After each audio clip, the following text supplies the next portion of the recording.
Hello guys, welcome to the channel. आज हम बनाएंगे डिजिटल क्लॉक। और देखेंगे कि एचटीएमएल कैसे काम करता है, उसको स्टाइल कैसे करते हैं सीएसएस की मदद से, और जावास्क्रिप्ट से कैसे जो एचटीएमएल के वेरिएबल्स को एक्सेस करते हैं। तो यहाँ पर सबसे पहले हम आ गए हैं अपने डिजिटल वॉच के फोल्डर पर। यहाँ पर सबसे पहले हम बनाएंगे एक index.html की फ़ाइल, जहाँ पर हमारा पूरा एचटीएमएल रहेगा। तो एचटीएमएल शुरू करते हैं हम लोग। सबसे पहले हमारे पास एचटीएमएल टैग रहेगा यहाँ पर, और इसके अंदर एक हेड टैग रहेगा और एक बॉडी टैग। तो हेड टैग में बेसिकली आपके टाइटल और सीएसएस लिंक करते हैं हम लोग, और बॉडी टैग में पूरी जो भी एचटीएमएल की बॉडी होती है वो रहती है, और स्क्रिप्ट जो जावास्क्रिप्ट की ऐड करते हैं वो भी हम बॉडी टैग में ऐड करते हैं। तो इसको शुरू करने के लिए हम लोग ओपन विद लाइव सर्वर कर लेंगे। तो सबसे पहले हम एक डिव बनाएंगे। बेसिकली एक डिव क्या होती है? डिव हमारा एक कंटेनर होता है, जस्ट लाइक अ बॉक्स। जैसे ये कंटेनर हो गया, तो ये हमारा एक डिव हो गया, और इसके अंदर हम कुछ भी कंटेंट डाल सकते हैं, like text, images, etcetera etcetera, और दूसरी डिव भी डाल सकते हैं। मल्टीपल डिव्स हो सकती हैं इसके अंदर, जिनको हम सीएसएस से अरेंज कर सकते हैं बाद में। तो सबसे पहले अब हम एक डिव देंगे, और जिसकी आईडी हम देंगे मेन। तो डिव को आईडी के साथ क्रिएट करने का एक शॉर्टकट है डिव हैश मेन। हैश जो होता है वो आईडी को रिप्रेजेंट करता है यहाँ पर हमारा। तो हम एंटर करेंगे तो हमारे पास एक डिव क्रिएट हो चुका है जिसकी आईडी मेन है। उसके बाद हम इसके अंदर सिमिलरली एक डिव क्रिएट करेंगे आर के लिए, जिसकी आईडी आवर होगी। तो वो क्रिएट करने के लिए डिव स्लैश आवर, तो यहाँ पर भी हम 0 दे देंगे इसको, और इसको हम रिफ्रेश करते हैं यहाँ पे, तो ये देखिए 0 आ गया हमारे पास। सिमिलरली एक डिव देंगे हमारी कोलन आईडी के साथ, जो कि टाइम्स के बीच का कोलन रिप्रेजेंट करेगा। अब सिमिलरली हम इसको कॉपी पेस्ट कर सकते हैं, पर सिंपल बना लेंगे हम लोग। 1 मिनट्स के लिए डिव रहेगी, ये भी 0 कर देते हैं, और इसके बाद 1 सेकेंड के लिए डिव रहेगी, जो कि हमारा सेकेंड रिप्रेजेंट करेगी। और फाइनली हमारे पास एक एम और एम पीएम नाम की डिव रहेगी, जो कि हमारा एम और पीएम रिप्रेजेंट करेगी टाइम का, क्योंकि हम यहाँ पर 12 आवर क्लॉक बनाएंगे, इसलिए एम और पीएम यहाँ पर हम लोग रिप्रेजेंट करेंगे। और ये एक कॉलन, ये आर, फिर कॉलन मिनट, कॉलन सेकेंड, और फिर एम और पीएम। तो यहाँ पर ये देख सकते हैं आप कि हमारा आवर्स, मिनट, सेकेंड्स और एम पीएम आ गए। तो एचटीएमएल बस इतना ही रहेगा हमारे पास, और इसके बाद हमें स्टाइलिंग करनी है। तो स्टाइलिंग के लिए हम एक नई फाइल बना लेते हैं, style.css। अब यहाँ पर हम सबसे पहले बॉडी को स्टाइल करेंगे। तो CSS एक बहुत ही सिंपल होती है कि आपको जो भी जिसको भी स्टाइल करना है वो आपका नाम होता है यहाँ पे, और फिर कर्ली ब्रेसेस। अगर आपको पर्टिकुलर आईडी को करना है तो स्लैश और उसका नाम, और फिर आप कर्ली ब्रेसेस में देते हैं। और अगर आपको पर्टिकुलर क्लास का स्टाइल करना है तो डॉट और उस क्लास का नेम और फिर कर्ली ब्रेसेस। ठीक है। तो हम सबसे पहले यहाँ पर बॉडी को कलर करेंगे। अब बॉडी मतलब ये जो हमारा बॉडी टैग है, तो इसके अंदर जितना भी हमारे पास मटेरियल होगा वो सब स्टाइल हो जाएगा। तो यहाँ पर हम सबसे पहले बॉडी को एक बैकग्राउंड कलर देंगे। तो बैकग्राउंड कलर है हमारे पास RGBA 34,34,34,1। इसको हम सेव करते हैं, और कलर है हमारे पास 00FF, ये हमारे पास कलर है। तो यहाँ पर वो क्या रहा है, बैकग्राउंड कलर, मतलब कि ये जो ऐसे हमारे पास जो पूरा बॉडी है हमारी शुरू से लेकर आखिरी तक, इसका पूरा बैकग्राउंड कलर हमारे पास RGBA हो जाएगा। RGBA का मतलब है red green blue with alpha. तो ये जो हमारी क्वांटिटीज़ हैं ये 0 से 255 तक के बीच में रिप्रेजेंट करते हैं। रेड 34 है, ग्रीन 34 है और ब्लू 34 है। और अल्फ़ा वैल्यू जो होती है वो हमारी ट्रांसपेरेंसी को दिखाती है, जहाँ पर ओपेसिटी को दिखाती है, जहाँ पर 1 जो होता है वो बिल्कुल ट्रांसपेरेंट नहीं होता है, मतलब ओपैक होगा। और ज़ीरो की तरफ जैसे जैसे हम बढ़ते जाएंगे वैसे वैसे ट्रांसपेरेंट होता जाएगा। तो यहाँ पर हम 1 कर देते हैं तो हमको ओपैक चाहिए, या RGB भी यूज़ कर सकते हैं क्योंकि हमें को यहाँ पर ट्रांसपेरेंसी नहीं चाहिए। पर इसको अभी हमने सेव किया तो यहाँ पर कोई चेंजेस नहीं हुए, क्योंकि हमें index.html में अपनी CSS फाइल को लिंक कराना पड़ेगा। अब लिंक कराने के लिए क्या करते हैं, लिंक कराने के लिए आप जैसे ही L क्लिक करेंगे तो ये शॉर्टकट आ जाएगा लिंक CSS, या फिर आप ये पूरा टाइप कर सकते हैं लिंक REL स्टाइल शीट और href, यहाँ पर आपकी स्टाइल शीट का नाम। तो हमारी स्टाइल शीट का नाम है style.css। तो ये हमने टाइप कर दिया हेड में। तो और अब इसको सेव करते हैं। ये देखिए हमारी बॉडी में स्टाइल आ चुकी है, जहाँ पर हमने बैकग्राउंड कलर ये दे रखा है 34 और जो कलर है वो ये दे रखा है 0FF। ये जो कलर होता है ये रिप्रेजेंट करता है टेक्स्ट कलर को। अब बॉडी के अंदर क्योंकि हमने इस कलर को दिया है, इसका मतलब ये है कि बॉडी के अंदर जितना भी कुछ लिखा जाएगा वो सब इसी कलर में होगा। अगर हम यहाँ पे कुछ और भी टाइप करते हैं फॉर एग्जांपल, तो वो भी सेम कलर में होगा। तो बॉडी के अंदर जितना भी कुछ टेक्स्ट टाइप होगा, चाहे वो किसी भी डिव में हो, वो सेम कलर में होगा। ठीक है। तो अब उसके बाद स्टाइल करते हैं। उसके बाद आता है हमारे पास फॉन्ट फैमिली। तो फॉन्ट फैमिली हमको रखनी है ऑर्बिट्रॉन, ये नाम है फॉन्ट फैमिली का। और सैंस सेरिफ हमारे पास पहले से प्रेजेंट हो रही है। तो यहाँ पर 2 इसलिए देने का मतलब है कि अगर ऑर्बिट्रॉन नहीं मिलता है तो वो सैंस सेरिफ को यूज़ करेगा। पर ऑर्बिट्रॉन डिफ़ॉल्ट में नहीं होता है हमारे पास, तो इसलिए इसको इंपोर्ट करना पड़ता है। तो इंपोर्ट करने के लिए हम लोग सिंपल @import कीवर्ड का यूज़ करते हैं। और उसके बाद हमें URL चाहिए उस फॉन्ट का। तो हम URL गूगल फॉन्ट से निकाल सकते हैं, जो कि मैंने यहाँ पर निकाला हुआ है, और ये मैं आपको डिस्क्रिप्शन में प्रोवाइड करा दूँगा URL। तो ये आप यूज़ करते हैं। अभी आप देख लीजिए कि ये टेक्स्ट दूसरे तरीके का फॉन्ट है, और जब इसको हम एक बार सेव करते हैं तो ये देखिए फॉन्ट चेंज हो गया, फॉन्ट अप्लाई हो गया है। अब क्योंकि फॉन्ट फैमिली हमने बॉडी में अप्लाई करी है, इसलिए पूरी बॉडी में अब यही फॉन्ट फैमिली चलेगी। तो उसके बाद आते हैं हम एक्सिस पे कि कैसे अरेंज करना है, डिस्प्ले कैसे कराना है। तो हम यहाँ पर फ्लेक्स बॉक्स का यूज़ करेंगे। तो डिस्प्ले फ्लेक्स बॉक्स बेसिकली होता क्या है, फ्लेक्स बॉक्स हमारा एक टाइप का अरेंजमेंट है, कह सकते हैं प्रॉपर्टी है एक डिस्प्ले की, कि जिसमें हम चाहें तो अलग अलग तरीके से डिव्स को ऑर्गेनाइज करा सकते हैं। बाय डिफ़ॉल्ट जब हम किसी डिव पे फ्लेक्स लगाते हैं, जैसे अगर ये हमारे पास डिव है और इसमें हमने फ्लेक्स अप्लाई किया है, तो हमारे पास क्या होगा, इसके अंदर जितनी भी डिव्स होंगी वो सब एक हॉरिजॉन्टल लाइन में अरेंज हो जाएंगी आके। ये हमारे पास हॉरिजॉन्टल लाइन है, या कह सकते हैं कि एक्स एक्सिस जिसको बोलते हैं।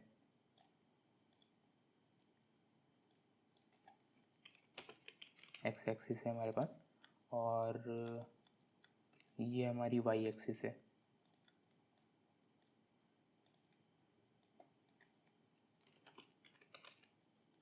तो जब हम डिस्प्ले फ्लेक्स करते हैं किसी भी डिव पे, तो उसके अंदर जितने भी डिव्स होते हैं या जितने भी एलिमेंट्स होते हैं वो सब एक्स एक्सिस पर एक लाइन में अरेंज हो जाते हैं बाय डिफ़ॉल्ट।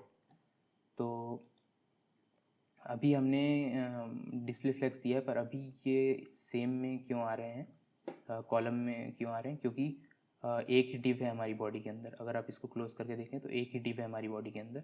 तो इस वजह से अगर इसमें एक और हम डिव बनाते हैं और जिसमें टाइप कर देते हैं div2, तो ये देखिए ये साइड में आ गई है, ये नीचे नहीं आई है, ये साइड में आ गई है।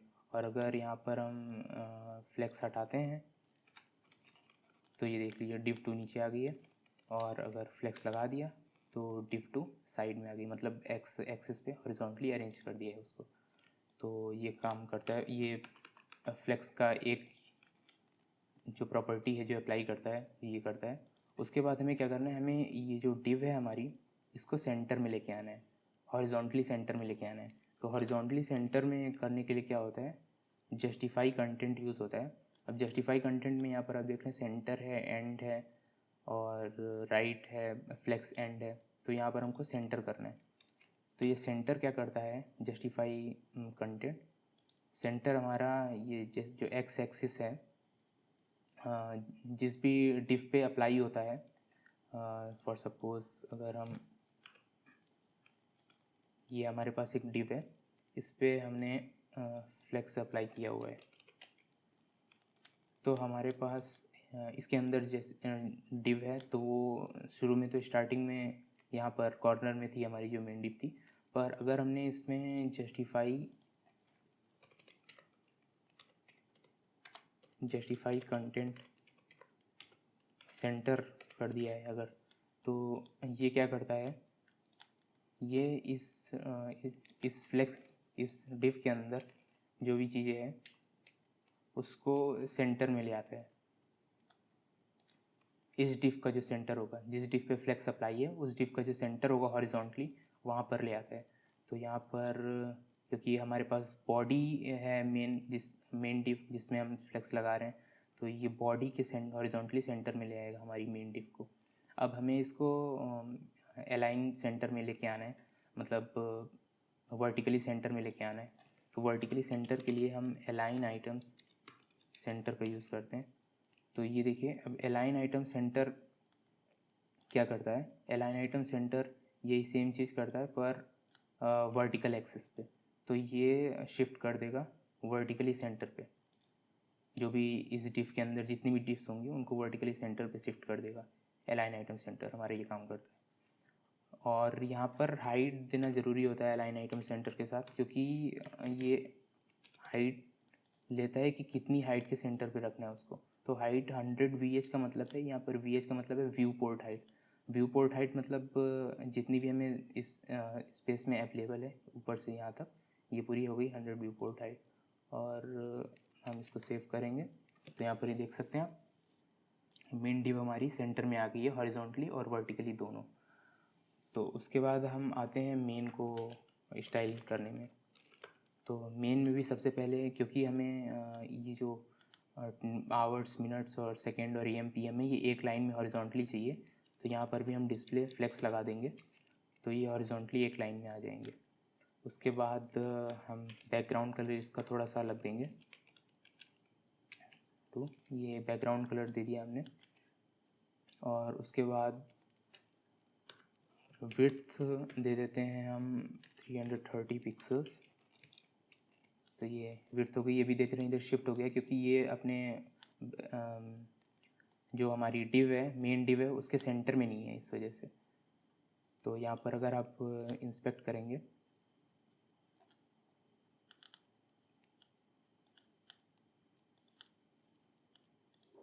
तो यहाँ पर ये देखिए, ये पूरी डिव है हमारी बड़ी सी, पूरी सेंटर, ये पूरी डिव है हमारी। तो इसके लेफ़्ट में पूरे आ रहा है क्योंकि यहाँ पर हमने कुछ भी सेंटर करने के लिए नहीं दिया हुआ है। पर अगर हम यहाँ पर भी जस्टिफाई कंटेंट सेंटर करते हैं तो ये देखिए, अब ये अपनी डिव के सेंटर में आ गया है। तो यहाँ पर हमने जो मेन डिव करी थी उसको सेंटर में आ चुका है ये। और इसके बाद हम फ़ॉन्ट साइज़ देते हैं थोड़ा सा बड़ा करने के लिए। फ़ॉन्ट साइज़ 40 पिक्सल हमने दे दिया, फ़ॉन्ट साइज़ आ गया 40 पिक्सल। अब ये फ़ॉन्ट साइज़ आ गया। अब ये फ़ॉन्ट साइज़ हम बॉडी में भी दे सकते थे क्योंकि हमें सिर्फ इतना ही की ज़रूरत है, पर हमने मेन में दिया है तो उससे भी कोई दिक्कत नहीं है। और गैप दे देते हैं 4 पिक्सल। अब ये जो गैप होता है ये फ्लेक्स के साथ काम करता है और नंबर जितनी भी डिव्स होती हैं फ्लेक्स में उनके बीच में कितना गैप रहना है वो ये डिफ़ाइन करता है। जैसे हमारे पास ये 3 डिव्स हैं, ये हमारी मिनट की है, ये हमारी आर की है, ये हमारी मिनट की है और ये हमारी सेकंड की है। तो इनके बीच में जो गैप दिख रहा है ये कितना होगा, तो यहाँ पर हमने ये डिफ़ाइन कर सकते हैं गैप से, हॉरिजॉन्टल गैप कितना होगा। तो यहाँ पर हमने दिया है जो कि 4 पिक्सल होगा, ठीक है। उसके बाद हम पैडिंग दे देते हैं 30 पिक्सल। पैडिंग क्या होती है बेसिकली, एक मिनट में पहले हम बॉक्स शेडो देते हैं, फिर आपको पैडिंग समझ में आएगी। तो बॉक्स शेडो क्या होता है बेसिकली, बॉक्स शेडो होता है जो हमारी यहाँ पर डिव है उसको हम शेडो दे रहे हैं कि हर तरफ से। तो यहाँ पर अभी देते हैं फिर आपको समझाते हैं। -5 पिक्सल, -5 पिक्सल, 5 पिक्सल RGBA 255 255 255 0.05। ठीक है, अब ये देखिए यहाँ पर आप शेडो देख पा रहे हैं इसकी। तो यहाँ पर -5 पिक्सल ये है कि हमारा नेगेटिव एक्स और नेगेटिव वाई की डायरेक्शन में 5 पिक्सल का इस कलर का हमारा शेडो रहेगा। तो यहाँ पर एक शेडो देख सकते हैं। और सिमिलरली अगर हमें और शेडो ऐड करना है एक, तो हम कॉमा लगा के कर सकते हैं। कॉमा लगा के 5 पिक्सल, 5 पिक्सल और 5 पिक्सल। अब ये पॉजिटिव में तो हमें ये पॉजिटिव एक्स और पॉजिटिव वाई डायरेक्शन में ये शेडो अप्लाई करना है। तो RGBA 0,0,0,0,5। हाँ, यहाँ पर ये रेड, ये ग्रीन, 0 ब्लू और ये 0.5 है, ये हमारा अल्फ़ा वैल्यू है। तो अब यहाँ पर आप देख सकते हैं कि हाँ, ये ब्लैक कलर की जो शेडो आई है ये हमारी इससे आई है। पॉजिटिव एक्स पॉजिटिव वाई पे 5 पिक्सल की शेडो चाहिए इस कलर की। तो ये हमारी बॉक्स शेडो हो गई।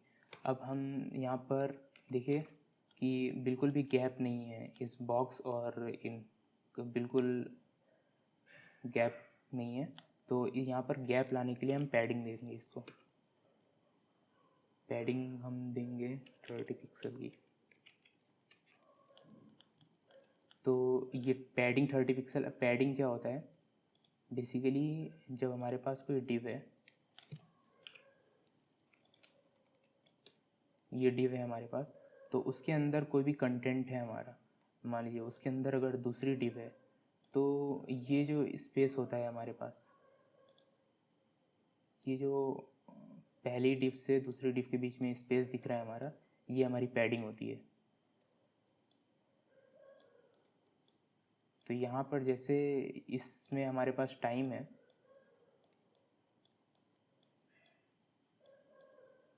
और ये हमारी बाहर वाली डिव है, मेन डिव है। तो हमने 40 पिक्सल जो पैडिंग दी है, वो ये स्पेस जो है ये है हमारा 40 पिक्सल का,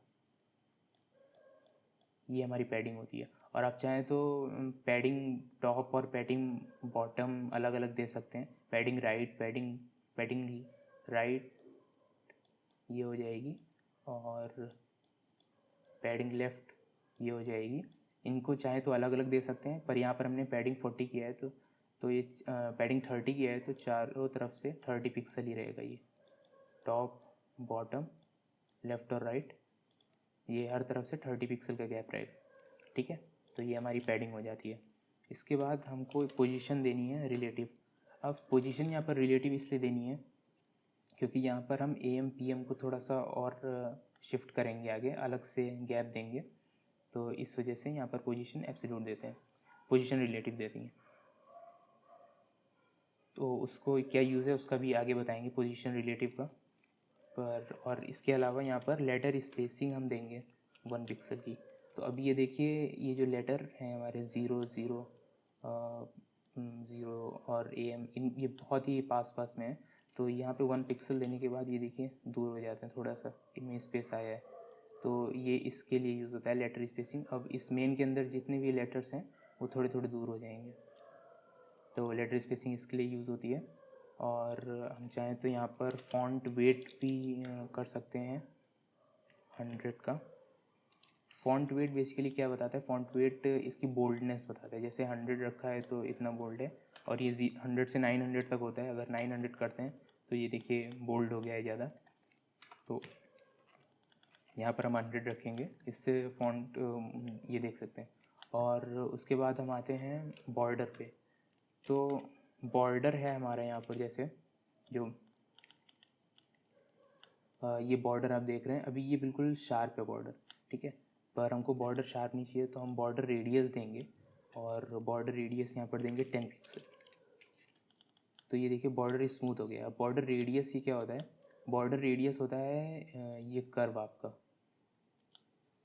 जो कितना कर्व देना है, ये हमारे पास जो कर्व है ये होता है बॉर्डर रेडियस, कि कितने पिक्सल का कर्व है। तो यहाँ पर हमने 10 पिक्सल दे रखा है। जैसे जैसे आप बढ़ाते जाएंगे वैसे वैसे ये कर्व बढ़ता चला जाएगा, ठीक है। तो ये हमारे पास बॉर्डर रेडियस हो गया। तो अब हमारे पास पूरी तरीके से कंप्लीट हो चुका है।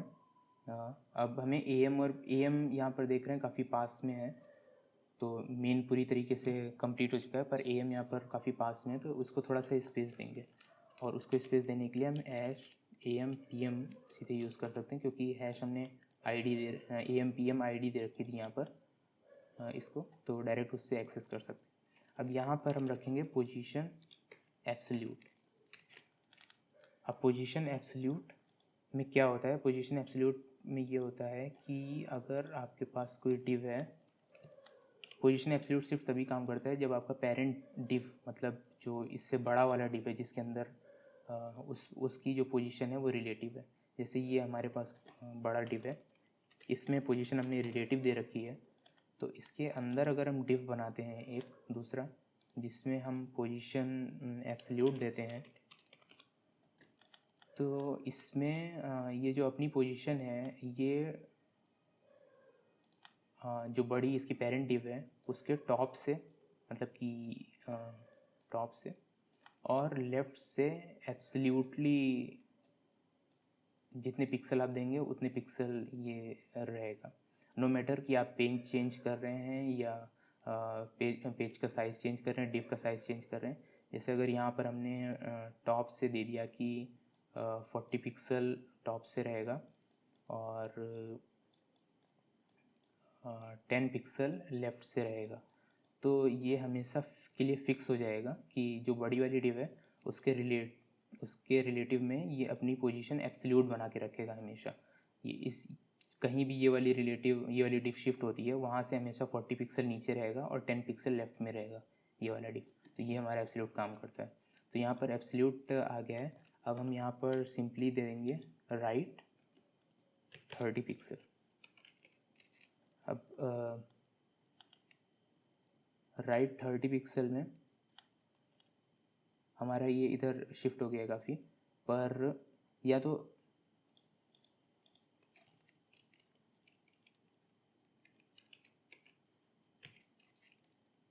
टेन पिक्सल दे सकते हैं,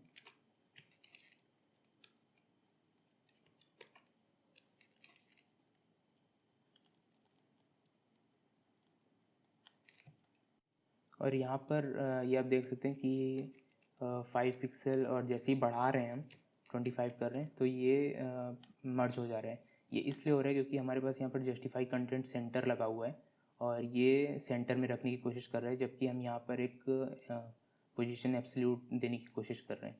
तो ये एक दूसरे के अपोजिट काइंड ऑफ काम कर रहे हैं, इसलिए यहाँ पर ये नहीं हो पा रहा है। तो हम यहाँ से जस्टिफाई कंटेंट सेंटर हटा सकते हैं या यहाँ से पोजीशन एब्सोल्यूट हटा सकते हैं और यहाँ पर जस्टिफाई कंटेंट बिटवीन लगा सकते हैं, स्पेस बिटवीन। तो स्पेस बिटवीन क्या करता है, स्पेस बिटवीन ये करता है कि जितनी भी आपकी विड्थ होती है, बिना एब्सोल्यूट के भी हम यहाँ पर ही कर सकते हैं। स्पेस बिटवीन ये करता है कि हमारे पास जैसे अगर ये डिव है तो इसकी विड्थ जितनी भी है तो इसमें फ्लेक्स स्पेस बिटवीन लगा है, तो इसके अंदर जो भी डिव्स होंगी उनको बिल्कुल एक्सट्रीम पोजीशन पे रखेगा, एक्सट्रीम लेफ़्ट और एक्सट्रीम राइट की पोजीशन पे रखेगा। तो अगर हमारे पास यहाँ पर टेक्स्ट है मिनट्स, आवर्स और सेकंड्स, और यहाँ पर AM PM है और हमने जस्टिफाई बिटवीन लगाया तो इन दोनों को, तो इस आवर्स वाली को ये बिल्कुल इधर लेफ़्ट पे रखेगा और इसको बिल्कुल राइट पे रखेगा। पर यहाँ पर ये काम इसलिए नहीं करेगा, आपको लग रहा होगा काम किया है, पर यहाँ पर काम नहीं किया है क्योंकि यहाँ पर एक ही मेन डिव के अंदर लगातार सारे डिव हैं। ऐसी कोई अलग डिव्स नहीं है कि हमारा टेक्स्ट अलग डिव में है और AM PM अलग डिव में है, तो ऐसा कुछ नहीं है हमारे पास। तो इसलिए यहाँ पर ये काम नहीं करेगा। तो हम यहाँ पे वापस से एब्सोल्यूट पे जाते हैं पोजीशन, और अब आप देख सकते हैं कि यहाँ पर अब आप देख सकते हैं कि यहाँ पर गैप आ गया है बीच में। ठीक है, तो यहाँ तक हमारा HTML और CSS दोनों कंप्लीट हो चुका है। तो वॉच देखने में बढ़िया लग रही है, पर अभी ये वर्किंग नहीं है। तो इसको वर्किंग बनाने के लिए हमें इसमें जावास्क्रिप्ट ऐड करना पड़ेगा। तो जावास्क्रिप्ट के लिए हम एक फ़ाइल बना लेते हैं script.js नाम से। ठीक है, अब script.js भी हमें इंक्लूड करनी पड़ेगी, जैसे हमने स्टाइल इंक्लूड कराई है। तो जावास्क्रिप्ट फाइल जो इंक्लूड होती है वो बॉडी में इंक्लूड होती है और हमेशा लास्ट में इंक्लूड करी जाती है। और इंक्लूड करने के लिए आप src टाइप करेंगे एस, तो ये स्क्रिप्ट src आ गया आपके पास। अब यहाँ पर या आप सीधे स्क्रिप्ट टैग से भी कर सकते हैं, स्क्रिप्ट src, और src में यहाँ पर जो भी आपकी स्क्रिप्ट का फाइल नाम है, तो यहाँ पर script.js है हमारी फाइल का नाम, तो वो इंक्लूड करेंगे। तो अब हमारी स्क्रिप्ट फाइल इंक्लूड हो चुकी है और इसको हमेशा लास्ट में करते हैं बॉडी में, क्योंकि ताकि जो भी हम एलिमेंट्स एक्सेस कर रहे हैं अपनी स्क्रिप्ट में वो सारे लोड हो चुके हों हमारे वेब पे। क्योंकि अगर हम इसको पहले पहले यूज़ कर लेते हैं और एलिमेंट्स लोड नहीं हो पाए तो हमें ये सारे एलिमेंट्स कुछ मिलेगा नहीं, तो हम उसको एक्सेस नहीं कर पाएंगे। अब देखते हैं इन एलिमेंट्स को एक्सेस कैसे करते हैं स्क्रिप्ट में। हमारी स्क्रिप्ट ऐड हो गई है, तो हम सिंपल शुरू करेंगे। वेयर सबसे पहले हमको ये सारे एक्सेस करने हैं, आवर्स, मिनट और सेकंड। तो इनको एक्सेस करने के लिए हम लोग वेरिएबल एक आर ले लेते हैं और एक्सेस करने के लिए simple document dot get element by ID. अब ये जो document dot get element by ID है, ये आपका आईडी के थ्रू आपके जो भी यहाँ पे डिव है उसको लिंक करता है। तो हमारे जैसे आईडी आर है और इसको लिंक करना है हमको इस वेरिएबल से, तो यहाँ पर हम आर दे देंगे। ठीक है, अब सिमिलरली हमें एक मिनट बनाना होगा, तो हम मिन ले लेते हैं और document dot get element by ID और उसकी आईडी है मिनट, तो यहाँ पर मिनट हो गया। और सिमिलरली सेकंड चाहिए, तो सेक ले लेते हैं हम, document dot get element by ID second, तो यहाँ पर सेकंड हो गया।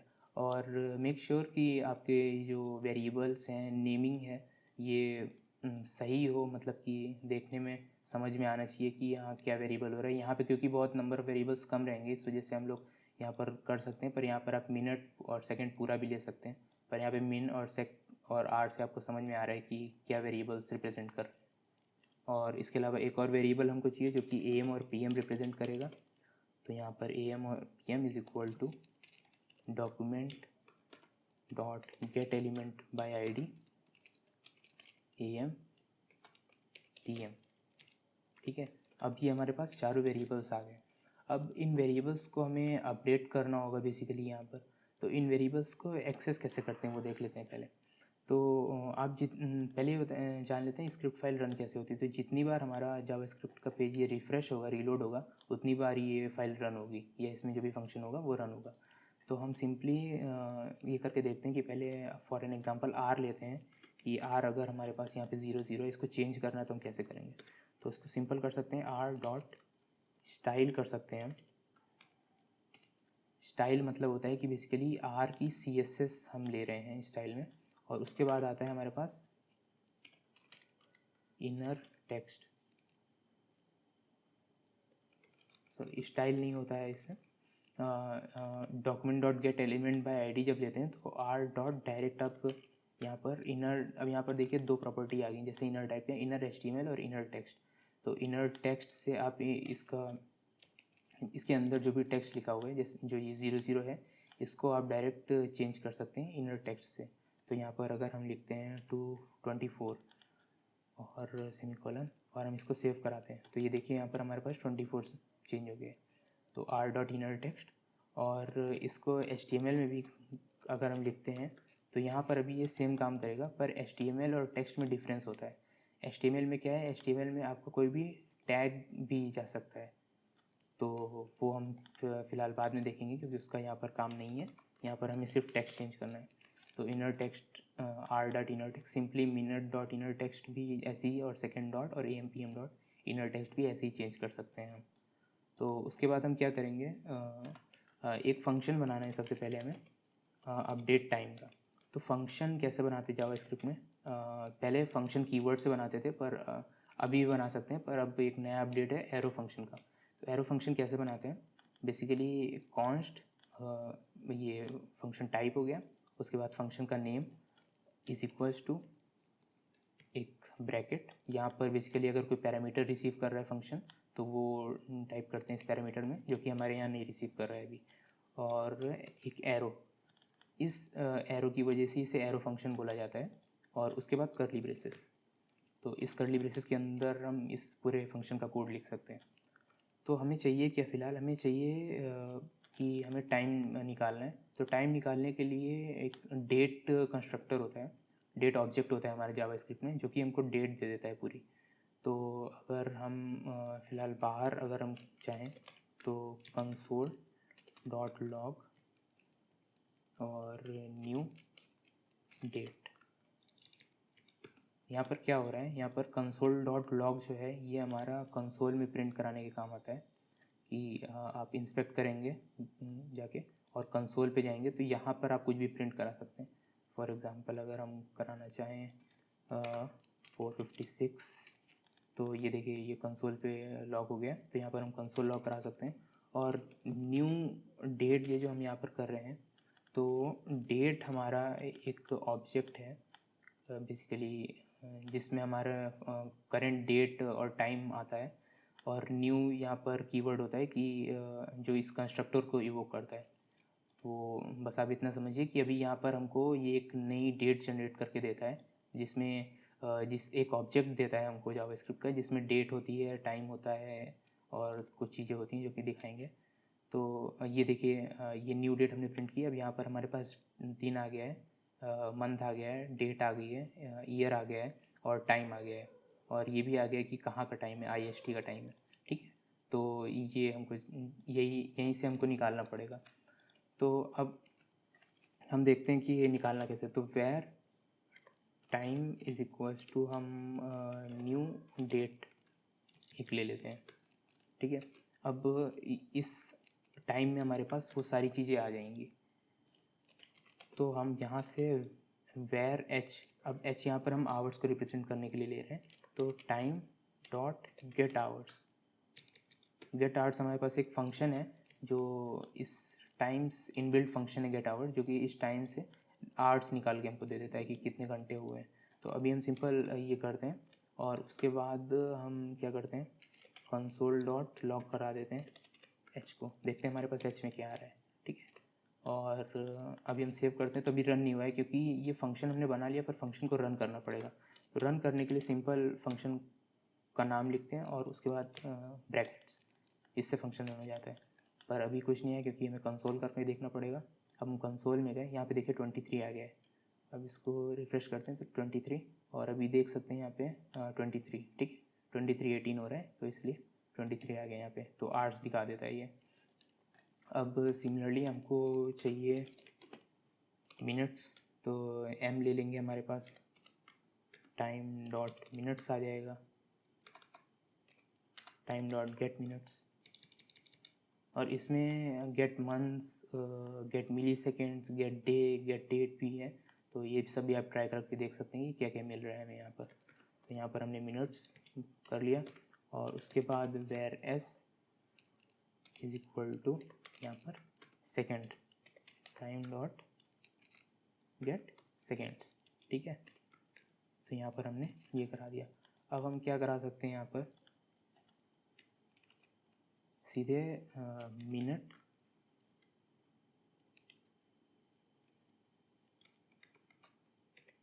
Our dot inner text is equals to H set करा सकते हैं। तो यहाँ पर 23 आ गया, पर हमें बनानी है एक 12 आवर क्लॉक, मतलब कि 23 का मतलब हमें 11 यहाँ पर दिखना चाहिए, 23 नहीं दिखना चाहिए। ठीक है, तो उसके लिए क्या करना पड़ेगा, उसके लिए हमें यहाँ पे कंडीशन लगानी पड़ेगी कि अगर कंडीशन ये होती है, देखिए कि अगर हमारे पास जो हमारा टाइम है वो 12 से ज़्यादा है, ठीक है, 12 से ज़्यादा है मतलब कि वो PM में जा चुका है, 12 नून से ज़्यादा है, क्योंकि तो ये कंडीशन लगानी पड़ेगी चेक करने के लिए कि अगर 12 से ज़्यादा है तो उसको कन्वर्ट कर दे, और एक दूसरे वेरिएबल से हमको पता लगाना पड़ेगा कि AM है या PM है। वो भी देखते हैं कि कैसे काम करना है, ठीक है। तो अब हम पहले यहाँ पर एक कंडीशन लगाएंगे, if our is less than 12। तो यहाँ पर हमें कंडीशन लगानी पड़ेगी कि h अगर 12 से ज़्यादा है, मतलब आवर्स जो है वो 12 से ज़्यादा हैं, तो क्या करना है। तो इसके लिए सिंपल एक कंडीशन है, ठीक है, वो हम देखते हैं यहाँ पर क्या है कि अगर हमारे पास 12 तक आ रहा है, 0 से लेकर 12 तक, ठीक है, तो वो हम देंगे AM में, सिंपल है। पर अगर 12 से ज़्यादा आ रहा है, ग्रेटर देन 12 है आवर्स, तो वो हमारा PM में आएगा। तो पर PM में दिखाएंगे कैसे, तो इसके लिए हम मॉडुलस करेंगे। मॉडुलस क्या होता है, मॉडुलस होता है रिमाइंडर निकालने के लिए। तो जैसे 12 मॉडुलस 12 अगर हम करते हैं तो 12 को 12 से डिवाइड करेंगे तो रिमाइंडर कितना आता है, रिमाइंडर आता है 0, तो 0 आएगा। तो सिंपली यहाँ पर हमारा आवर्स रहेगा और उसको हम 12 से मॉडुलो करेंगे। अगर हमारा आवर 12 से बड़ा है तब की कंडीशन के लिए, अगर 12 से छोटा है आवर तो एज इट इज़ डिस्प्ले हो जाएगा, और अगर 12 से बड़ा है तो मॉडुलस करेंगे 12 से, तब डिस्प्ले करेंगे उसको। तो फॉर एग्ज़ाम्पल अगर हमारे पास 13 है जो कि हमारा रिप्रेजेंट करता है 1 को, तो 13 मॉडुलस 12, 12 को 13 से डिवाइड करेंगे, रिमाइंडर कितना आएगा, 1 आएगा रिमाइंडर, तो ये 1 हमारा डिस्प्ले हो जाएगा। सिंपली अगर हम अभी का देखें तो 23 हो रहा है टाइम, जो कि रिप्रेजेंट करता है किसको, 11 को, 11 PM को। अभी ये 12 से ज़्यादा है तो PM सेट हो जाएगा अपने आप, पर ये आवर निकालने के लिए 23 मॉडुलो 12 करेंगे। अब 23 से 12 को डिवाइड करते हैं, 12 को 23 को 12 से डिवाइड करेंगे तो हमारे पास रिमाइंडर बचेगा 11, ठीक है, 12 बन जाए 12 और रिमाइंडर बचा 11, तो ये 11 डायरेक्ट डिस्प्ले हो जाएगा आर्ट्स पे। तो सिंपल है, कंडीशन लगाते हैं। अब कंडीशन यहाँ पे रहेगी, अगर R है हमारे पास ग्रेटर देन 12, तो R जो हो जाएगा वो इज इक्वल टू हो जाएगा R मॉडुलो 12, ठीक है। ये हमारे पास कंडीशन हो जाएगी, और वरना कोई कंडीशन नहीं है, वरना सिंपल R ही डिस्प्ले होगा। तो अब अगर हम चाहें तो h डॉट या फिर hour dot inner text is equal to h set कर सकते हैं। अब हमने देखा यहाँ पर 11 आ गया, ठीक है। अब यहाँ पर देख रहे हैं, यहाँ पर गैप काफ़ी ज़्यादा बढ़ गया है AM और PM में, तो ये स्टाइलिंग में थोड़ी सी कुछ प्रॉब्लम आई है, इसलिए क्योंकि यहाँ पर पैडिंग हमने 30 दे रखी है, यहाँ पर राइट 25 नहीं, यहाँ पर राइट भी 30 करेंगे तो थोड़ा सा बेटर हो गया, पहले से बेटर होगा। और ये हमारे पास हो गया, तो 11 हो गया है, ठीक है। अब क्या करना है हमको, सिंपली मिनट्स के लिए करना है। मिनट्स में हम एज इट इज़ कर सकते हैं, min dot inner text is equal to M और sec dot inner text is equal to S, ठीक है। तो ये हमारे पास आ गया है 11:26:20, देखिए 11:26 यहाँ पर टाइम हो रहा है, तो ये हमारे पास आ गया है। और पर अभी हमने AM और PM को सेट नहीं करा है, यहाँ पे देखिए AM ही चल रहा है। तो ये कराने के लिए भी सिंपल है कि अगर R 12 से ज़्यादा है तो PM सेट करा देंगे, AM PM dot inner text is equals to PM।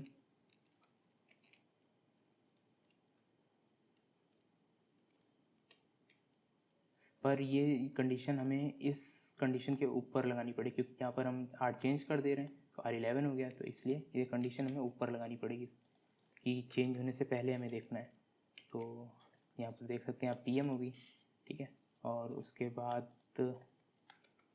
अगर ऐसा नहीं है, मतलब कि R जो है वो 12 से छोटा है, तो AM PM dot inner text AM हो जाए, ठीक है। और बड़ा और बराबर भी, मतलब नून भी होगा तो भी हम उसको PM में ही कंसिडर करेंगे, तो इस वजह से। पर ये हमारी जो पूरी चीज़ बन गई। पर अभी आप देख रहे हैं कि ये स्टैटिक है, मतलब कि क्लॉक बढ़ नहीं रही है, चेंज नहीं हो रहा है 11:27 31 सेकेंड पे।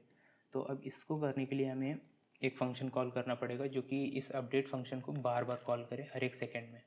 तो उसके लिए हम क्या करते हैं, उसके लिए हम कॉल करते हैं set interval function. Set interval function है हमारा 2 पैरामीटर्स लेता है। पहला एक फंक्शन का नाम, यहाँ पर बिना कर्ली ब्रेसेस के सिर्फ फंक्शन का नाम जाता है, और दूसरा टाइम मिली सेकेंड्स में। तो ये काम बेसिकली ये करता है कि ये जितना भी आपने टाइम दिया होगा यहाँ पर, जैसे मिली सेकेंड्स में, जैसे 1000 मतलब हो गया 1 सेकेंड, 1000 मिली सेकेंड मतलब 1 सेकेंड। अब ये हर 1 सेकेंड में इस फंक्शन को रन करता रहेगा एक बार रन होने के बाद। तो हर 1 सेकेंड पे आप देख रहे हैं कि हमारी क्लॉक अपडेट हो रही है। पर अभी इसमें एक प्रॉब्लम है, अभी जब हमारे पास सिंगल डिजिट आएगा तो यहाँ पर 0 1 नहीं दिखाई देगा, जैसे कि अभी क्लॉक चल रही है। अभी सिंगल डिजिट पे आते हैं तो देखते हैं, तो उसकी एक प्रॉब्लम रहेगी जो कि हमें सॉल्व करनी पड़ेगी यहाँ पर, जो कि एक फंक्शनैलिटी इशू नहीं है, पर स्टाइलिंग में ऐसा होना नहीं चाहिए कि क्लॉक में, क्योंकि 0 1 0 2 0 3 ऐसे सेकेंड दिखाने चाहिए। तो यहाँ पे देखिए ये हो गया। अब देखिए 0 1 2 3 दिखा रहा है, जबकि यहाँ पर 0 1 0 2 ऐसे आना चाहिए। तो यहाँ पर हमें सिंपली कुछ नहीं करना है, यहाँ पर जहाँ पर हम सेट करा रहे हैं इनर टेक्स्ट में, यहाँ पर हमें देख लेना है कि अगर ये जो हमारे पास जो भी R है या मिनट है या सेकेंड है, ये अगर 10 से कम है, 10 से कम है अगर, तो इसमें आगे एक 0 ऐड कर दें और फिर फिर R लिखें, वरना सिंपली R डिस्प्ले कर दें। यही सिंपल मिनट में भी करना होगा। अभी मैं एक्सप्लेन करता हूँ आपको ये हो क्या रहा है। टर्नरी ऑपरेटर है बेसिकली। तो अभी 1 मिनट लिख के फिर बताता हूँ क्या हो रहा है। और मिनट्स, और सेम चीज़ सेकंड के लिए करेंगे हम। अगर 10 से कम है तो 0 प्लस सेकेंड 1 सेकेंड। तो अब हमने नॉर्मल कर दिया है। अब देखिएगा यहाँ पर 56 57। अब जब दोबारा से 1 डिजिट पे आएगा तो आप यहाँ देख सकते हैं 0 1 0 2 ये आ गया है। तो बेसिकली ये जो हमारा फंक्शन है ये कर क्या रहा है, इसको हम कॉपी कर लेते हैं और पेंट में जाते हैं।